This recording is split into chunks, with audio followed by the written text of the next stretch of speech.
वो मुस्कुराई तो मेरा दिल झनझनाया था। वाह। तुमने तुम्हारे बारे में समझना तो समझ लो, वैसे मैं किसी और के बारे में कह रहा हूं कि वो मुस्कुराई तो मेरा दिल झनझनाया था, उसने मिलाया हाथ न 10 दिन नहाया था। वो प्यार से भैया मुझे कह के निकल गई, वो प्यार से भैया मुझे कह के निकल गई, कल टैटू जिसके नाम का मैंने बनाया था। तालियां वाले देखिए जुड़ के मस्ती से। और देखिए आजकल सुबह सुबह के सोशल मीडिया का जमाना है, सुबह सुबह आप फेसबुक खोलिए, आपको फ्रेंड रिक्वेस्ट मिलेगी, और ऐसी ऐसी खूबसूरत महिलाओं की लगता नहीं कि पृथ्वी में है, लगता है अप्सराओं ने डायरेक्ट भेजी हैं। और स्थितियां ऐसी क्या हो जाती है, बात देखिए आप। इस सुंदर छवि को देख दिल कवि का धड़का है, मैसेज हुए हसीन तो जज्बात भड़का है, चैटिंग करी महीने 3 फिर पता लगा, चैटिंग करी महीने 3 फिर पता लगा, करीना ना थी वो कमीना एक लड़का है, करीना ना थी। अब ये हमारे डॉक्टर विष्णु सक्सेना है, इनका बेटा आ गया, बोला पापा पापा मैंने फेसबुक पर लड़कियों के नाम से 5 फर्जी अकाउंट बनाए हैं, फेसबुक पर लड़कियों के नाम से 5 फर्जी अकाउंट बनाए हैं। तो बोले मुझे क्यों बता रहा है, बोले जी 4 पर आपकी फ्रेंड रिक्वेस्ट आई हुई है। जोरदार तालियां बजा दीजिए इनके लिए। हाँ। और देखिए ये 12 बजे की बात कर रहा था भाई, अब पूरे ही हो गए। हाँ रेंज में आ गए आप। ना रेंज वेंज तो अपनी सारी हमेशा ऐसी रहती है। देखिए 12 का अंक बड़ा पवित्र है, तो हंसी मजाक की बात करते हैं। भगवान राम का जन्म कब हुआ, दिन के 12 बजे। कृष्ण जी का कब हुआ, रात के 12 बजे। राम हुए त्रेता में, कृष्ण हुए द्वापर में, ये कलयुग चल रहा है, किसी और देवता ने अवतार लेना था, भाई सरदारों ने ले लिया। भाई जो आदमी गांव का सरपंच नहीं चुना जा सकता, 10 साल तक देश का प्रधानमंत्री रहा, बताओ इससे और कौन सा अवतार हो गए। देखिए देखिए मैं एक बात कह दूं, कहने सुनने की बात है कि मैंने ऐसा किया सहज हास्य में, वो सह लेते हम कह लेते हैं, लेकिन एक बात बहुत जिम्मेदारी से कहता हूं, अगर ये सरदार नहीं होते तो आज हमारे माथे पे तिलक लगाने की भी हमको इजाजत लेनी पड़ती। कि एक बार दोनों हाथ उठा करके एक बार देखो जी ये बात जोरदार तालियां कई बार बात होती है, कुछ बात होती है। मेरे पिता थोड़े कट्टर सिखवादी थे, तो मेरे चाचा जी को उन्होंने कहा कि इसको समझाना जरा, ये फालतू की बातें करता रहता है। तो मैंने मेरे चाचा जी से कहा, मैं एक बात बताइए कि भाई गुरु गोविंद सिंह जी ने किसके लिए बलिदान दिया, वो बोले हिंदू धर्म के लिए। गुरु तेग बहादुर जी ने किसके लिए बलिदान दिया, हिंदू धर्म के लिए। 4 साहिबजादों ने किसके लिए बलिदान दिया, हिंदू धर्म के लिए। तो मैंने कहा इस्लाम के लिए क्यों नहीं दिया, ईसाई धर्म के लिए क्यों नहीं दिया, क्योंकि वो खुद हिंदू थे, इसलिए अपने धर्म की रक्षा करने के लिए उन्होंने बलिदान दिया। सिख कोई अलग धर्म नहीं है, ये हिंदू धर्म की एक शाखा है, जैसे हिंदू धर्म की जैन शाखा है, ये एक शाखा है। और जो लोग हमें तोड़ना चाहते हैं वो इस तरह की बात करते हैं कि जैन धर्म है, सिख धर्म है, ये फालतू की बातें हैं। हम एक ही संस्कृति के लोग हैं और उसके साथ है। और मैं आपको बताऊं मैं कि कभी जो लोग कभी गुरुद्वारे गए हो तो अरदास होती है, तो अरदास में कहा जाता है कि आज्ञा भई अकाल की, कि परमात्मा की आज्ञा से आप जाएं। कभी जो लोग जाते हैं उनको पता है, आज्ञा भई अकाल की तभी चलायो पंथ, धर्म नहीं पंथ चलाया, उस परमात्मा के आदेश से आज्ञा भई अकाल की तभी चलायो पंथ, सब सिखन को हुक्म है गुरु मान्यो ग्रंथ। भाई सब सिखों को गुरु ग्रंथ मानने के लिए आदेश है। और गुरु ग्रंथ क्या है, साक्षात सरस्वती जी का सम्मान है। जितना तब तक का सब गुरुओं का, क्या को पीर पैगंबर है जिसने जो बढ़िया लिखा, कबीर जी ने, रहीम ने, किसी ने लिखा, वो सारा का सारा उसमें संग्रहित है। संगीत की वो पुस्तिका है, हर उसका एक शब्द जो है वो संगीत में बद्ध है।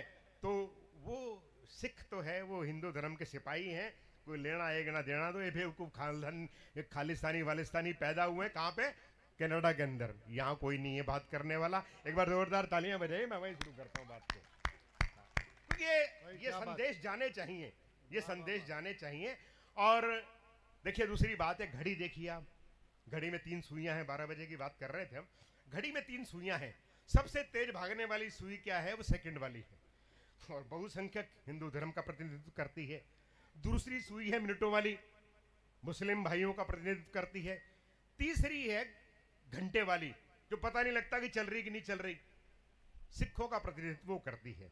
जहां तीनों सुइयां मिलती हैं वहां 12 बजते हैं। अगर देश में राष्ट्रीय एकता पैदा करनी है, सांप्रदायिक सद्भाव पैदा करना है, प्रेम और भाईचारा पैदा करना है, तो इन तीनों सुइयों को मिलाना होगा और देश के 12 बजे। और जो नई पीढ़ी जानती नहीं है, पिछला इतिहास नहीं जानती, मैं उन्हें बता दूं कि जब विदेशी आक्रमणकारी हमारी बहन बेटियों को उठाकर ले जाते थे, तो हिंदू धर्म के सिपाही सिख रात के 12 बजे धावा बोलते थे और उस अंधकार में प्रकाश पैदा करके अपनी बहन बेटियों को सुरक्षित लेके आते थे। वो विदेशी कहते थे कि 12 बज गए, 12 बज गए, आ गए हिंदू, आ गए हिंदू, आ गए। तो डॉक्टर हरिओम पंवार कहीं कहते हैं कि हम कर्जा खाए बैठे हैं गुरु गोविंद की कुर्बानी का, हम कर्जा खाए बैठे हैं गुरु गोविंद की कुर्बानी का, हम क्या एहसान चुकाएंगे उनकी आंखों के पानी का। हम उनकी पूजा करते हैं आजादी के आधारों में, जिनके आगे जिनके दो दो बेटे चिन गए दीवारों में, जिनके आगे जिनके दो दो बेटे चिन गए दीवारों। देखिए रामलीला चल रही है इन दिनों में, और रामलीला का अंतिम दिन होता है, राम भी होता है, रावण भी होता है, और सारे पात्र जो है इकट्ठे होते हैं, और एक नेताजी आते हैं, प्रतीकात्मक रूप से तीर चलाते हैं, और रावण मर जाता है, फिर पैदा हो जाता है। वहां देखिए वहां का दृश्य अंतिम दिन का क्या है।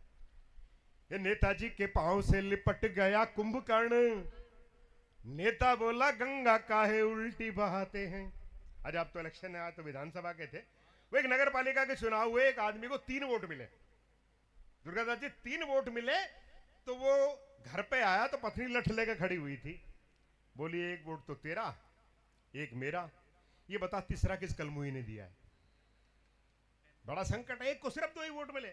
महेंद्र जी वो घर नहीं आया, वो सीधा थाने में गया, थानेदार को बोला मुझे जेड सिक्योरिटी चाहिए। आपकी तरह थानेदार भी हंसा, बोला 2 वोट मिले और जेड सिक्योरिटी चाहिए। बोला हाँ, इससे सिद्ध होता है कि सारा का सारा शहर मेरे खिलाफ है। लॉजिक क्या चलेगा। अरे वो विधानसभा के चुनाव हुए, आज की बात ही है, वो एक आदमी चला गया, वो पहला वोट अधिकारी कहता है, पोलिंग ऑफिसर नाम बोलता है, दूसरा स्याही लगाता है। तो जब वो स्याही लगाने लगा तो वोटर ने पूछ लिया ये स्याही जो है कितने दिन तक रहती है। रूपदमन जी बोले स्याही कितने दिन तक रहती है। वो बोला 6-7 हफ्ते तक तो रहती है। तो मेरे उंगली छोड़ दे मेरी, तो मेरे सर पे लगा दे, मुझे हर हफ्ते डाई कराने जाना पड़ता है। तो ये बड़े संकट है। तो नेताजी के पांव से लिपट गया कुंभकर्ण, नेता बोला गंगा काहे उल्टी बहाते हैं। परम पूज्य आप हैं और कितने हैं मितव्ययी, 6 माह सोते बस 1 दिन खाते हैं। कुंभकर्ण बोला आप ही हमारे देवता हैं, कुंभकर्ण बोला आप ही हमारे देवता हैं, किसी को ना दिखता है हर पल खाते हैं, कि किसी को ना दिखता है हर पल खाते हैं। वोट जब पड़ते हैं आप तब जगते हैं, आंखें खुली छोड़ 5 साल सो जाते हैं, आगे खुली छोड़ 5 साल। और एक व्यंग देखिए आप छोटा सा, आजकल पुल वुल बहुत बिहार में शर्म के मारे डूब रहे हैं, और एक ऐसा पुल जिसकी स्थिति देखिए आप कि ठेकेदार ने पुल नहर के बजाय नक्शे पर बनाया। ठेकेदार ने पुल थोड़ी सी वायरल हुआ तबीयत जरा गड़बड़ थी।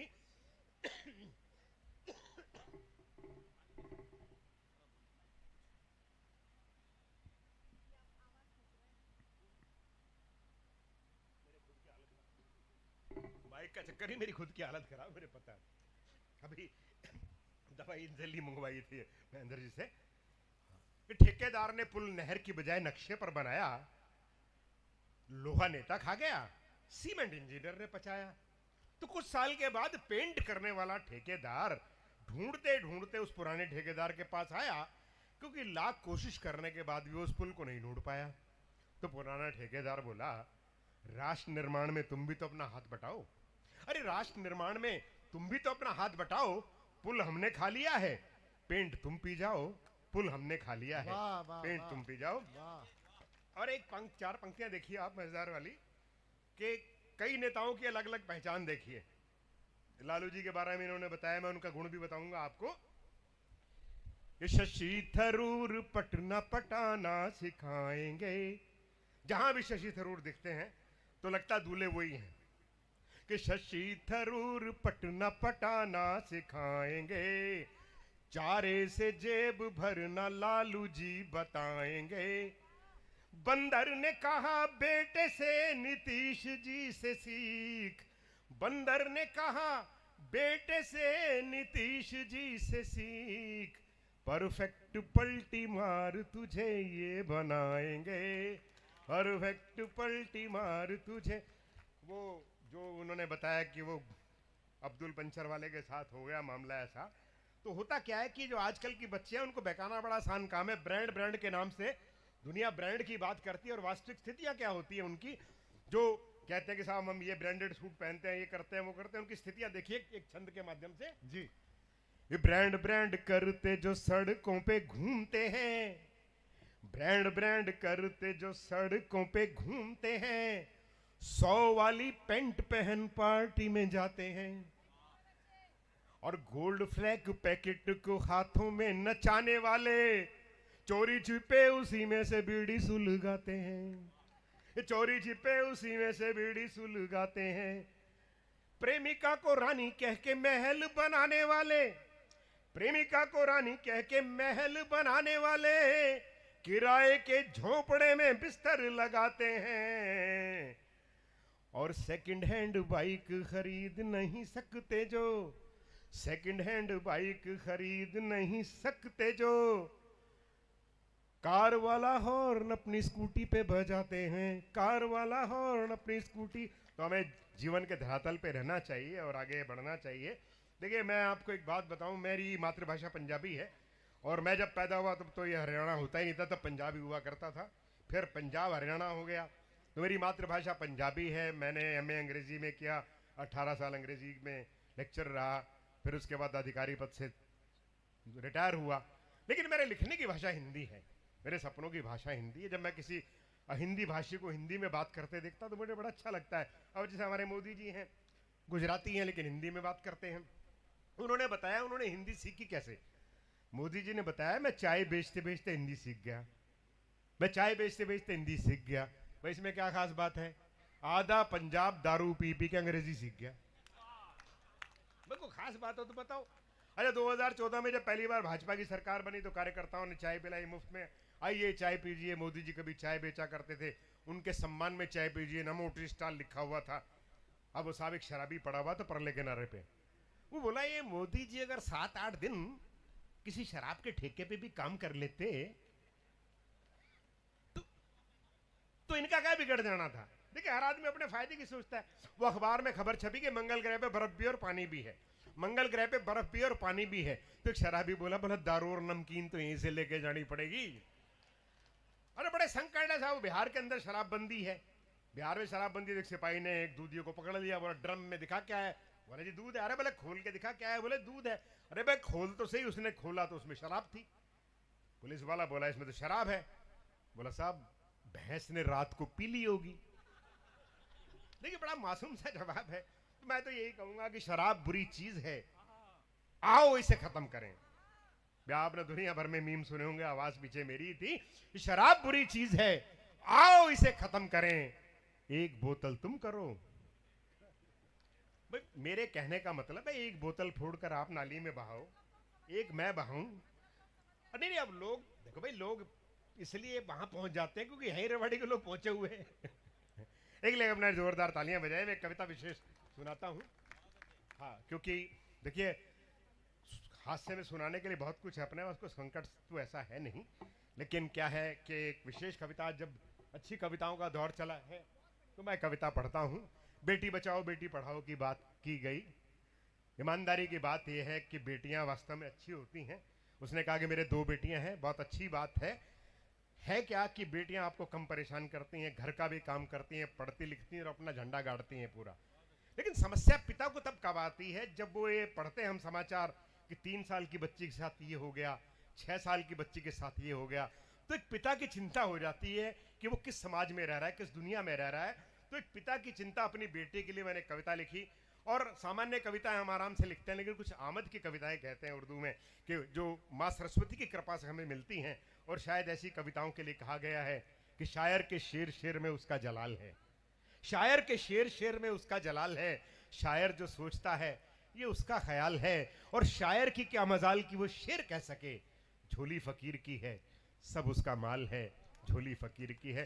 तो इस फकीर की झोली में जो माँ शारदे ने सबसे बेहतर दिया मैं आपसे बांटता हूं। एक पिता की चिंता अपनी बेटी के लिए है, जलती आग सीने में नहीं डरता सिकंदर से, है जलती आग सीने में नहीं डरता सिकंदर से, मगर हूं बाप बेटी का डरा रहता हूं अंदर से, मगर हूं बाप बेटी का डरा रहता हूं अंदर से।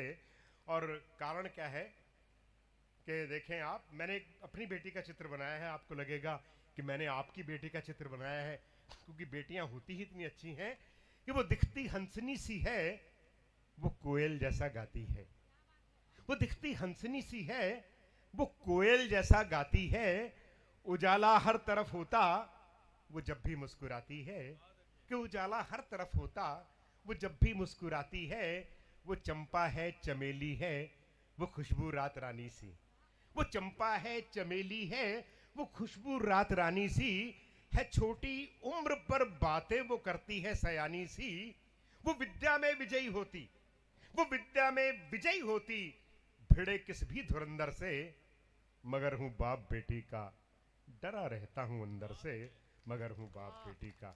और कारण क्या है उसका कि हवाएं आजकल घोले जहर चहु और चलती हैं, नशे मन खाक करने को बहुत बिजली मचलती है, नहीं बादल में वो अमृत, कि नहीं बादल में वो अमृत, बस अब एसिड बरसता है, गली में भौंकते कुत्ते, सड़क पर सांप डसता है। और एक रामायण, एक कलंदर आएगा, शब्द कलंदर जिसका मतलब होता है साधु संत महात्मा सन्यासी, और रामायण काल से आप जोड़िए उसे कि गली में भौंकते कुत्ते, सड़क पर सांप डसता है, शहर और गांव के रावण, शहर और गांव के रावण हैं दिखते सब कलंदर से, मगर हूं बाप बेटी का डरा रहता हूं अंदर से, मगर हूं बाप बेटी का। और अंतिम बंद देखे इस कविता का आप कि समझते खुद को सागर सा जो नाले हैं ये बरसाती, ये समझते खुद को सागर सा जो नाले हैं ये बरसाती, इन्हीं में गंदगी करते दरोगा और नेताजी, 7-7 दिन तक एफआईआर दर्ज नहीं होती है। और पीछे कौन होते हैं आप जानते हैं कि समझते खुद को सागर सा जो नाले हैं ये बरसाती, इन्हीं में गंदगी करते दरोगा और नेताजी, जो रक्षक हैं गौरैया के जलाकर आग बैठे हैं, सभी धर्मों के ठेकेदार फतवे दे के ऐंठे हैं। और बया कितने बनाए घोंसले, कि बया बया कितने बनाए घोंसले, भय लगता बंदर से, मगर हूं बाप बेटी का डरा रहता हूं अंदर से, जलती आग सीने में नहीं डरता सिकंदर से, मगर हूं बाप बेटी का डरा रहता हूं अंदर से।